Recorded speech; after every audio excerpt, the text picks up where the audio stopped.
Simple Lit YouTube channel. Today we are going to discuss about the Eton Goblet. අපි අද කතා කරන්න යන්නේ The Eden Goblet කියන poem එක හරින්ද්‍රනාත් චට්ටෝපධ්‍යාය විසින් රචිත. එතකොට මේ poem එක discuss කරනකොට ඉතාමත්ම සරලව තමයි අපි discuss කරන්නේ. ඔයාලට පේනවා ඇති screen එකේ සබයි stanza ඔයාලට පේනවා screen එකේ තියෙනවා. එතකොට එතන තියෙනවා ඔයාලා techniques මේකේ stanza wise techniques දාලා තියෙන්නේ ඔයාලගේ පහසුව සඳහා.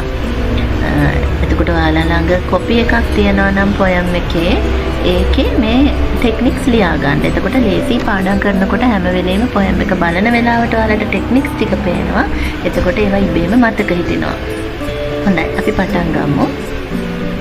First stanza. O silent goblet, red from head to heel, how did you feel when you were being twirled upon the potter's wheel before the potter gave you to the world? දැන් මෙතනදී ප්‍රශ්නයක් අහනවා මේ writer අහනවා එහෙම නැත්නම් හරින්ද්‍රනාත් චට්ටෝපධ්‍යාය අහනවා ගොබ්ලට් එකෙන්. අපි දන්නවා ගොබ්ලට් එක කියලා කියන්නේ වෙසල් එකක්. ඒ කියන්නේ වතුර දාන්න පාවිච්චි කරන භාජනයක් තමයි ගොබ්ලට් එකක් කියලා කියන්නේ. එතකොට මේ ගොබ්ලට් දෙකෙන් මේ රයිටර් ප්‍රශ්නේ අහනකොට එයා පටන් ගන්නෙම ඕ සයිලන්ට් ගොබ්ලට් ඕ කියනකොට ඒකේ තියෙනවා sadness එහෙම නැත්නම් sorrowfulness කියන එක. අපි ලිටරේචර් වලදී melancholy කියලා හඳුන්වනවා. ඒ ටෙක්නික් එක පාවිච්චි කරලා තියෙනවා පළවෙනි වචනේදීම. ඊළඟට silent goblet කියපුවාම ඒකෙන් එක සිම්බල් එකක්. silent goblet නිශ්ශබ්ද goblet එක. එහෙම නැත්නම් නිශ්ශබ්ද වාසික කියන අදහස. silent goblet කියපුවම සාමාන්‍යයෙන් කෙනෙක් silent වෙන්නේ, කෙනෙක් නිශ්ශබ්ද වෙන්නේ මොකක් හරි pressure එකකින් ඉන්නකොට. එතකොට මේකෙන් symbolize වෙන්නේ goblet එක ලොකු pressure එකකින් ඉන්නේ. Oh silent goblet, red from head to heel. ඉසේ සිට පාදාන්තය දක්වා රතු පාටයි. visual imagery එකක් අපිට මැවිලා පේනවා රතු පාට goblet එකක්, රතු පාට vessel එකක්. physical harassment. ඒ කියන්නේ රතු වෙන්නේ කෙනෙක් වද බන්ධන වලට ලක් වෙනකොට. ඒ හින්දා මෙතන මේ visual imagery එකෙන් කියන්නේ මේ goblet එක physical harassment එකකට භාජනය වෙලා කියන එකයි. How did you feel? ඔයාට කොහොමද දැනෙන්නේ when you were being twirled upon the potter's wheel before the potter gave you to the world?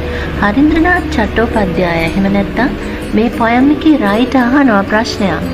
ඔයාට කොහොමද දැනුනේ ඔයාව අර පොටර්ගේ වීල් එකේ දාලා කරකවනකොට ඔයා දැන් මේ ඉන්න තත්ත්වයටපත් වෙන්න කලින් ඔයාව මේ ලෝකෙට දෙන්න කලින් ඔය විදිහට ඔයාට කොහොමද දැනුනේ පොටර්ගේ වීල් එකේ ඔයාව තියලා කරකවනකොට කියලා ක්වෙස්චන් එකක් අහනවා මේ රයිටර්. එතකොට මෙතනදී ටෙක්නික්ස් ගොඩාක් තියෙනවා මේ ෆස්ට් ස්ටැන්සා එකේම අපිට when you were being twirled ඔයාව කරකවනකොට passive voice sentence එකක් තියෙන්නේ. passive voice use කරන එකත් ටෙක්නික් එකක් විදිහට අපිට ගන්න පුළුවන්. එතනදී අදහසනේ කවුරු හරි ඔයාව කරකවලා ඔයාව කරකවනකොට පොට ඔයාව කරකවනකොට වෙන කෙනෙක් තමයි කරකවන්නේ. එතන අදහස වෙන්නේ some force or somebody did this to this goblet.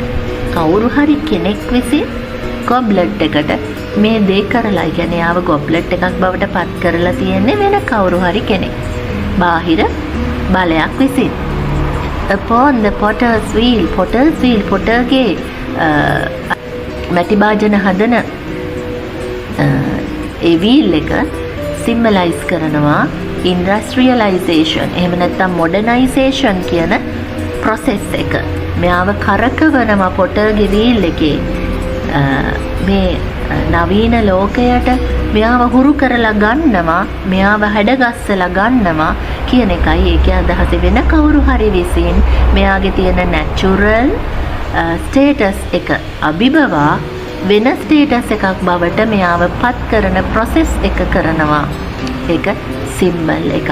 industrialization or modernization.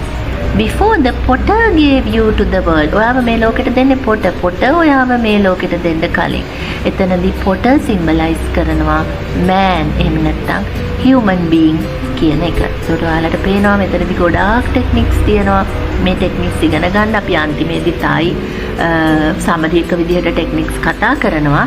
ඒ වගේම මෙතන අපිට පේනවා personification. ඇයි personification කියලා කියන්නේ? අපි personification කියන්නේ මොකක්ද ටෙක්නික් එක? සතෙකුට හරි එහෙම නැත්නම් පණ නැති දෙයකට හරි human qualities දෙන එකට තමයි අපි personification කියලා කියන්නේ. එතකොට මෙතනදී ඊළඟ ස්ටැන්සා එකේ ඉඳලා ගොබ්ලට් එක කතා කරනවා. මෙතන ගොබ්ලට් එකෙන් ප්‍රශ්නයක් අහනවා. ඒ කියන්නේ යාට කතා කරන්න පුළුවන් හින්දා ප්‍රශ්නය අහන්නේ. ඊළඟ ස්ටැන්සා එකේ ඉඳලා ස්ටැන්සාස් තුනම ගොබ්ලට් එක කතා කරනවා. එතකොට මේ poem එක overall poem එක ගත්තාම ඔයාලට පේනවා මේ පළවෙනි ස්ටැන්සා එකේ විතරයි ප්‍රශ්නයක් අහන්නේ මේ මේ හරින්ද්‍රනාත් චට්ටෝපධ්‍යාය එව නැත්නම් ද රයිටර්. එයා ප්‍රශ්නය අහන්නේ පළවෙනි ස්ටැන්සා එකේ විතරයි. ඊතුරු ස්ටැන්සාස් තුනේම තියෙන්නේ මේ ගොබ්ලට් එක කතා කරන දේ. එතනිනුත් පේනවා මොකද ගොබ්ලට් එකට කියන්න දේවල් ගොඩාක් තියෙනවා. ඒ හින්දා තමයි එක ස්ටැන්සා එකයි ක්වෙස්චන් එක අනිත් ස්ටැන්සාස් තුනම ගොබ්ලට් එකේ ආන්සර් එක තියෙන්නේ. ඒ කියන්නේ එයා ගොඩක් දේවල් හංගගෙන දුකක් හිර කරගෙන ප්‍රෙෂර් එකකින් ඉන්න ගොබ්ලට් එකක්. එයාගේ නැචරල් ස්ටේටස් එහෙම අපි දන්නවා ගොබ්ලට්ස් හදන්නේ එහෙම නැත්නම් මේ භාජන හදන්නේ මැටි වලින්. මේ lump of clay කියන නැචරල් ස්ටේටස් එක නැති කරලා එයාව ගොබ්ලට් එකක් බවට පත් කරලා තියෙනවා බාහිර බලපෑමක් විසින්. මේ හින්දා එයා ලොකු ප්‍රෙෂර් එකකින් එයා එකට අකමැති. හැබැයි මේ බාහිර බලපෑම හින්දා එයාට කරන්න දෙයක් නැහැ. එයාට ගොබ්ලට් එකක් බවට පත් වෙන්න සිද්ධ වෙලා. හැබැයි එයා ඉන්නේ ලොකු ප්‍රෙෂර් එකක. ඒ හින්දා එයාට කියන්න දේවල් ගොඩයි. ඒකයි ස්ටැන්සාස් තුනකින් එයාගේ ආන්සර් එක තියෙන්නේ. හොඳයි අපි ඊළඟ ස්ටැන්සා එකට යමු. I felt ඔන්න දැන් මෙයා ගොබ්ලට් එක ආන්සර් එක දෙන්න පටන් ගන්නවා.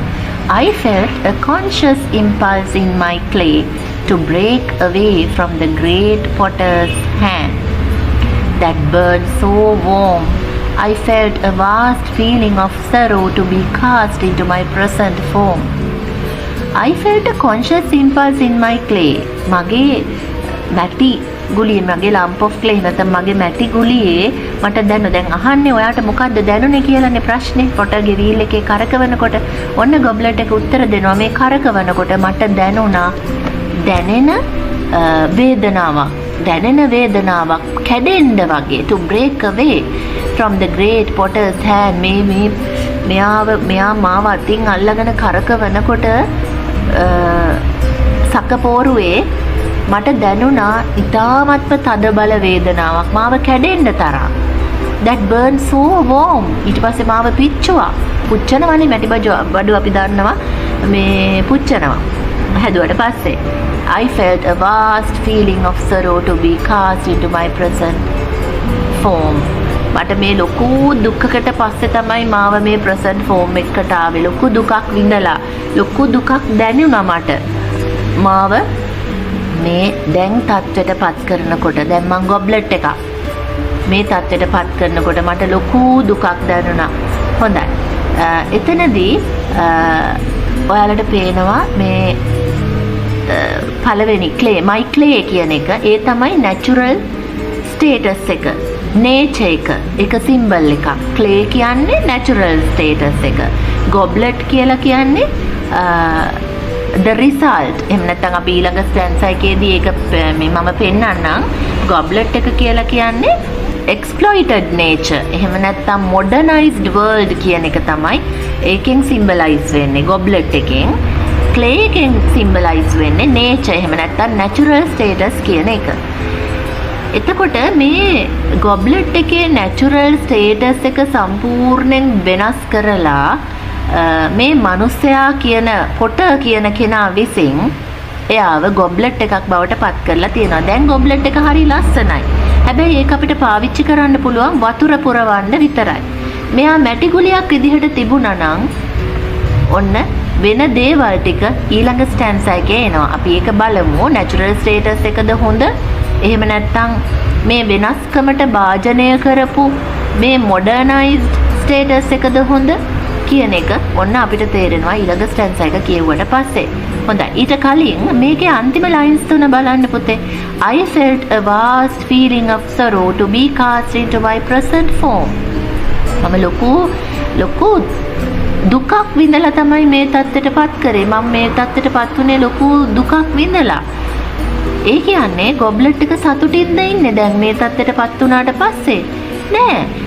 ඒකෙන් පෙන්නන්නේ එයාගේ අන්විලින්නස් එක, එයාගේ අකමැත්ත ගොබ්ලට් එකක් වෙන්න. ගොබ්ලට් එකක් වෙන්න එයාගේ තියෙන මේ ක්ලේ ගුලියේ, මේ මැටි ගුලියේ තියෙන අකමැත්ත තමයි ඒකෙන් පේන්නේ. මේකේ ලොකු ගැඹුරු අර්ථයක් තියෙනවා. අපි අන්තිමට කතා කරමු. ඊළඟට that burned so warm කියන එක highlight කරලා තියෙනවා පේනවා ඔයාලට. Potter's hand that burned so warm. මේ පොටර්ගේ අත්වලින්නේ මෙයාව පුච්චන්නේ. මෙයාව කෝවට දාලා පුච්චන්නේ පොටර්ගේ අත්වලින්. එතකොට මෙයාට දැනෙන දේ ගැන පොටර්ට ගාණක් නැහැ. මේක රියල් වර්ල්ඩ් එකත් එක්ක පස්සේ අපි සම්බන්ධ කරගන්නවා. ඒකෙන් අදහස් වෙන්නේ දැන් පොටර්ගේ ඉන්ටෙන්ෂන් එක මොකද්ද? පොටර් කෙනෙක් කියලා කියන්නේ එහෙම නැත්නම් මැටි බාණ්ඩ හදන කෙනෙක් කියන්නේ එයා මැටි බාණ්ඩ හදන්නේ නිකන් නෙමෙයි සල්ලි උපයා ගන්න. එතකොට මේ සල්ලි උපයා ගන්න එක විතරයි එයාගේ අරමුණ. දැන් ගොබ්ලට් එක කියන විදිහට එයාට හරි වේදනාවක් දැනුණලුනේ. එතකොට මේ මිනිස්සයා එහෙම නැත්නම් මේ human being කියන money minded කට්ටියට කිසිම සෙන්ස් එකක් නැහැ අනිත් අය ගැන. එයාලට ඕන කෙනා බවට එයාලා අනිත් අයව හරවනවා. They don't have any empathy witness. හොඳයි. අපි ඊළඟ ස්ටැන්සා එකට යමු. Before that fatal hour that saw me captive on the potter's wheel and cast into his crimson goblet sleep, I used to feel the fragrant friendship of a little flower whose root was in my bosom buried deep. Before that fatal hour, ඒ මාරාන්තික වෙලාවේ ඉච්චරකට ඒ කියන්නේ මේ පොටර්ගේ wheel එකේ කරකවලා කෝවට දාලා පුච්චන අවස්ථාව හරිම වේදනාකාරී. මෙයා හරිම අකමැති ඒ බවට පත් වෙන්න. That saw me captive on the potter's wheel and cast into his crimson goblet sleep. දැන් ඒකෙන් මාව මේ නිදාගෙන ඉන්න ගොබ්ලට් එකක් බවට පත් වුණා. ඒකෙන් කියන්නේ දැන් නිදාගෙන ඉන්නේ කියන්නේ කලින් එයා හරි ඇක්ටිව් කෙනෙක් වෙන්න ඕනේ. I used to feel the fragrant friendship of a little flower. කලින් මම මෙහෙම නෑ. දැන් මගේ ඇඟ ගන්න පුළුවන් වතුර දාන්න විතරයි.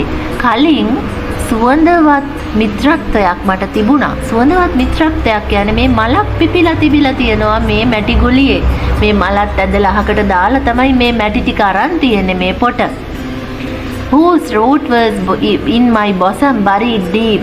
එයාගේ මේ මලේ මුල් ටික මගේ පපුව ඇතුළටම කිඳා බහැලා තිබුණේ.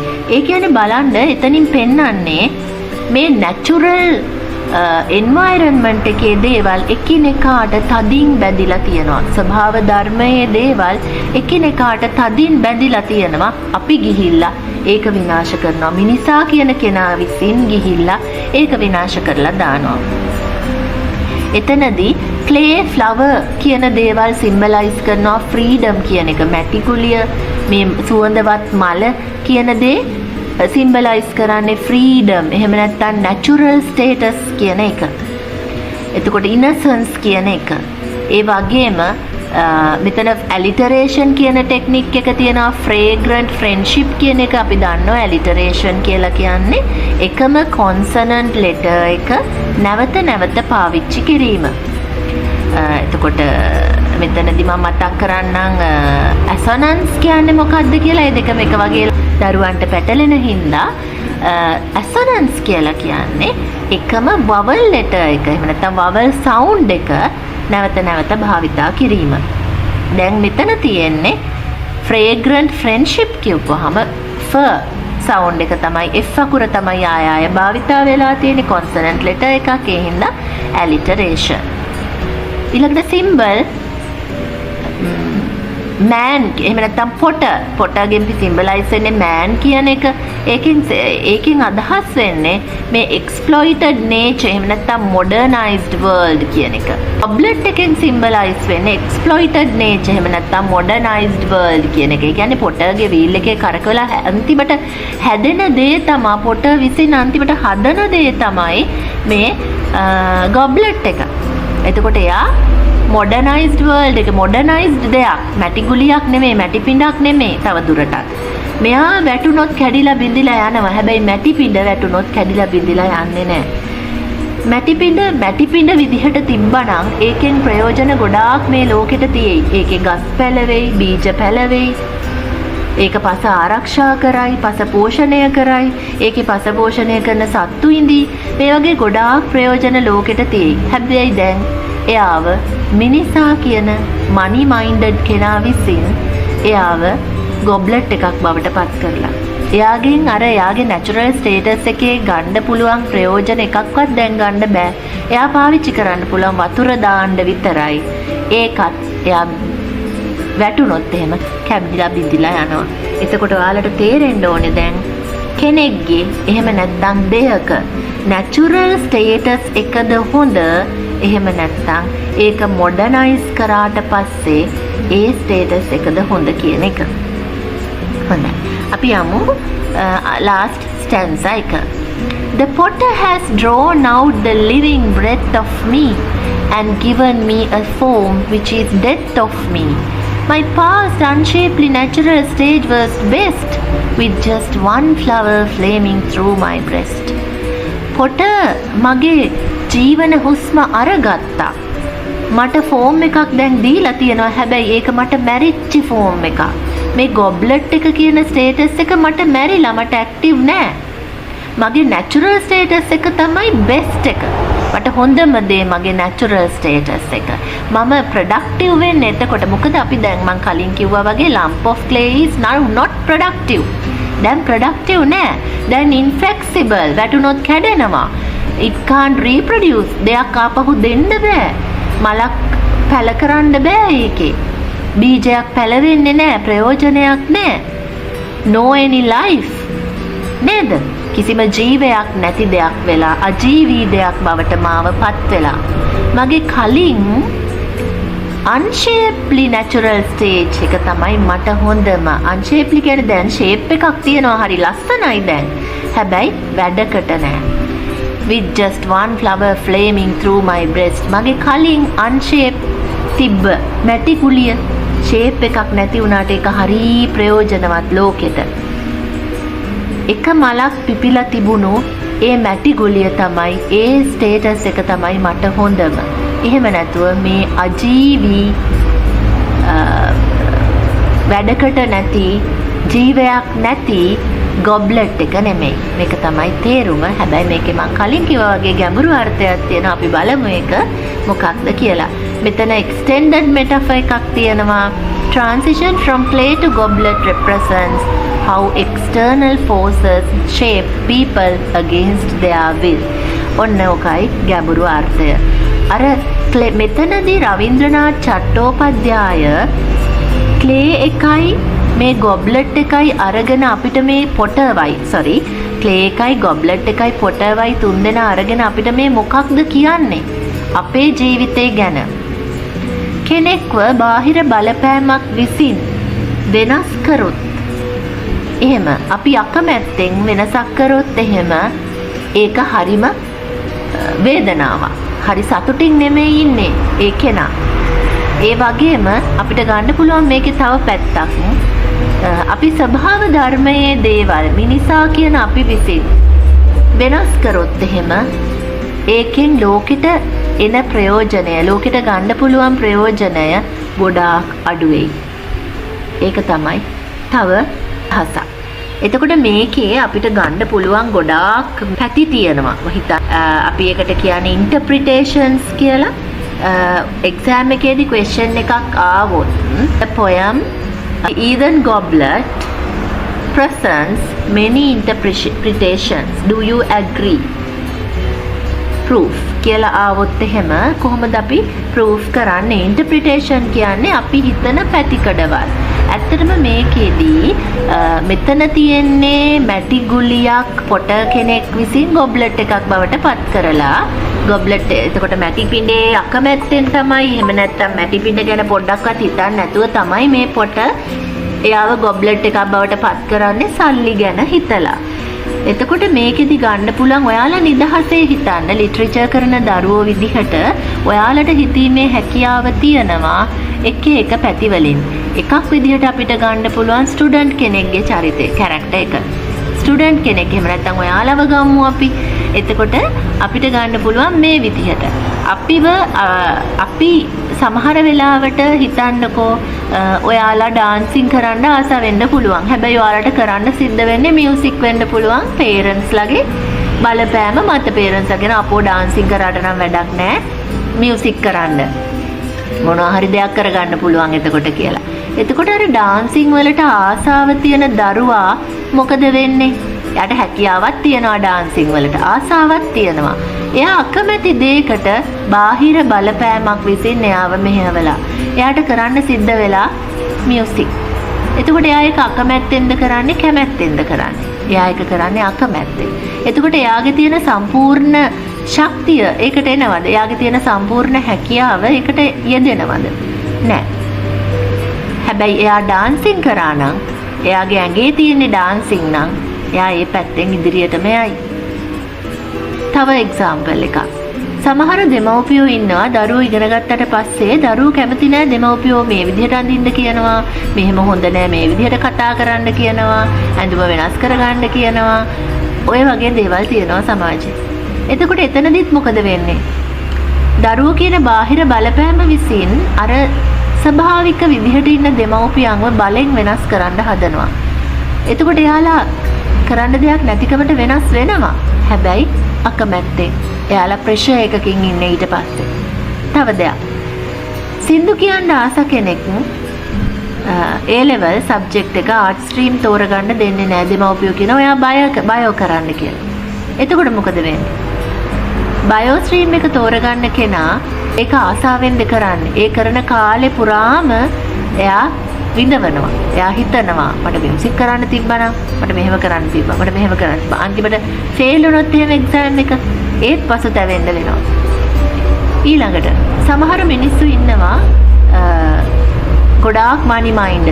සල්ලි හොයන එක ගැන විතරමයි හිතන්නේ. ගස් කපනවා, විනාශ කරනවා, ස්වභාව ධර්මය ගැන හිතන්නේ නැහැ. ඒත් අපිට ගන්න පුළුවන් මේ පොයම් එකටම තව ඉන්ටර්ප්‍රිටේෂන් එකක් විදිහට ඒකත් ඒවා විනාශ කරලා දානවා. එතකොට වෙන්නේ මොකද්ද? මේ දේවල් මේවයින් ලෝකෙට තියෙන ප්‍රයෝජනේ නැතුව යනවා. ආටිෆිෂල් දෙයක්, ලී බඩුවක් හරි මොනවා හරි දෙයක් හදලා විකුණනවා.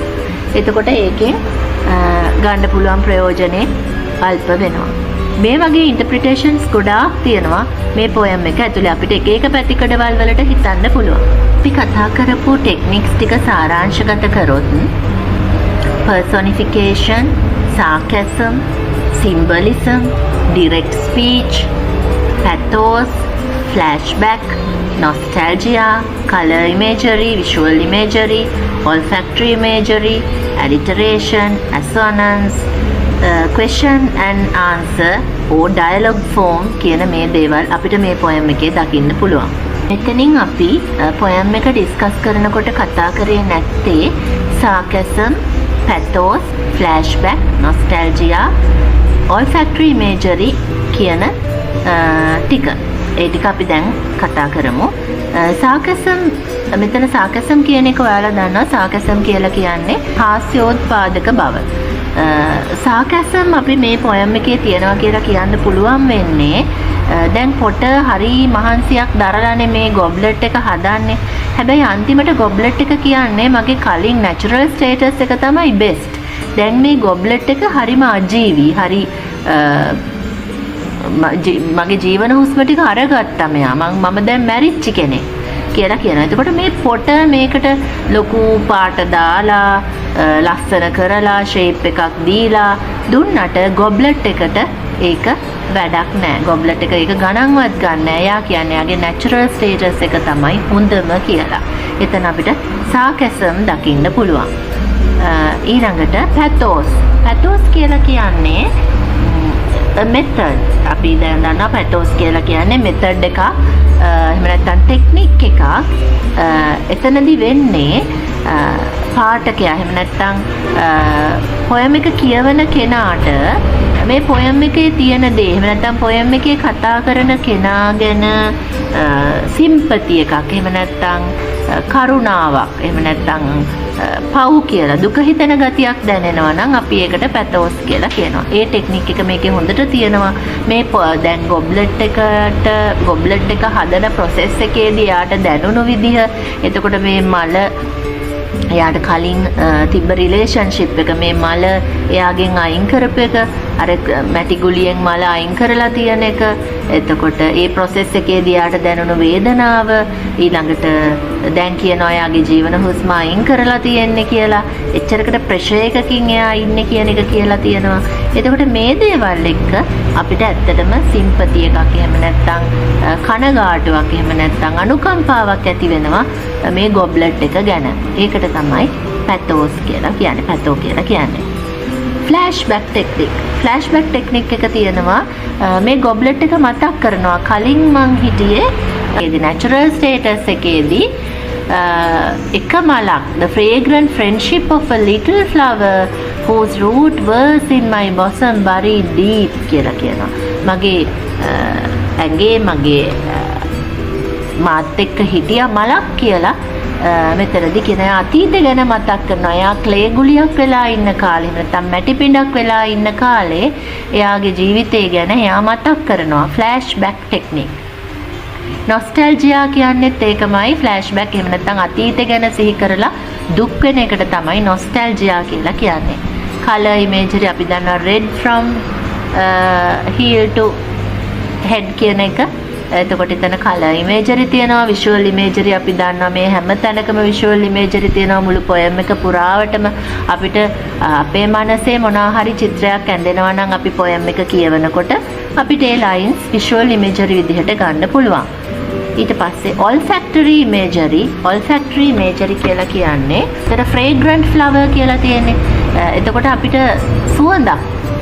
සුවඳවත් මලක් කියනකොට අපිට සුවඳක් දැනෙනවා. අන්න ඒකට තමයි olfactory imagery කියලා කියන්නේ. එතකොට ඒ ටෙක්නික්ස් ටික මේ පොයම් එකේ තියෙනවා. මේක තමයි සමරි එක ටෙක්නික්ස් වල. අපි යමු තීම්ස් කොහොමද බලන්න. මේන් තීම් එක විදිහට මම යටින් highlight කරලා තියෙන තීම් එක ගන්න පුළුවන්. How the people exploit nature in order to be financially benefited. මේක තමයි අපිට කෙලින්ම පොයම් එක බලපුවාම තියෙන තීම් එක, හම්බෙන තීම් එක. ඒ කියන්නේ මිනිස්සු කොහොමද මේ පරිසරය විනාශ කරන්නේ එයාලගේ ෆයිනෑන්ෂියල් බෙනිෆිට්ස් සඳහා කියන එක. ඊළඟට අපිට අනිත් තීම්ස් දෙකක් ගන්න පුළුවන්. nature or natural status is the best. මේක අපිට nature එක සම්බන්ධෙනුත් ගන්න පුළුවන්. එහෙම නැත්නම් කෙනෙක්, එහෙම නැත්නම් අපිව උපමාවට අරගෙන ස්ටුඩන්ට් කෙනෙක්, මදර් කෙනෙක්, ෆාදර් කෙනෙක්, කවුරු හරි කෙනෙක්ව උපමාවට අරගෙනත් අපිට මේ පළවෙනි තීම් එක ගන්න පුළුවන්. ඒක තමයි පොයම් එකේ ඩීප් මීනින් එක. Unpleasant impacts created by industrialization, modernization and consumerism. මෙතනදී කියවෙන්නේ unpleasant impacts කියලා කියන්නේ සතුටුදායක එහෙම නැත්නම් සතුටක් නැති ප්‍රතිඵල මොනවයින් එනද? ඉන්ඩස්ට්‍රියලයිසේෂන් හින්දා එහෙම නැත්නම් මොඩර්නයිසේෂන් හින්දා සිද්ධ වෙන අකමැති ප්‍රතිඵල තමයි එතනින් කියවෙන්නේ. එතකොට අපි කතා කරා ටෙක්නික්ස් තීම්ස් වගේම පොයම් එක ඇනලයිස් කරා. මම හිතනවා තේරෙන්න ඇති කියලා. ගොඩක් ස්තුතියි රැඳී සිටියාට.